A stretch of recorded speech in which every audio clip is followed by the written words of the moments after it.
ever seen. Covered in mud, thick blood, and cracks like broken concrete, hitting the earth like drum beats, his walk was rhythmic, a crossbreed between a beauty and a beast. His eyes would feast on fear and brows creased with wisdom and solitude from the years he was planted in this concrete jungle with no room to be anything but humble. See, they poison kings here. They leave no room for wearing crowns, and when their roars get too loud, they send the tigers to catch them and put them down. They're afraid because his voice is like thunder. They leave no wonder to our imagination. They just cage them, and they laugh at the mention of redemption. Our kings are suppressed behind oppression and lessened into peasants. They call this act intervention to strengthen his attention, but their intentions are permanent retention. A king's greatness is not something you suspend. He can attend as many shows as you parade him to do, call it a zoo. And you can pretend you didn't intend to tranquilize him with blends of toxins and venoms, but are they defending our people or containing our population?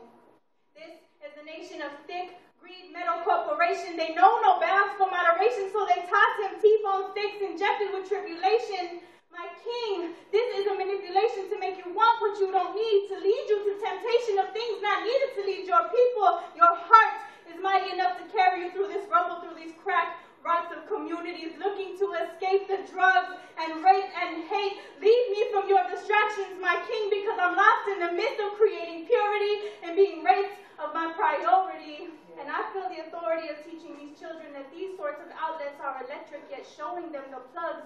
We are embracing them into hugs of strangulation, but they are our children, so we do not let go. We teach them of fairy tales and faraway places where the faces of real kings walk the everyday streets we should be protesting on. So I do not want to tell my son stories like he had the biggest paws I had ever seen.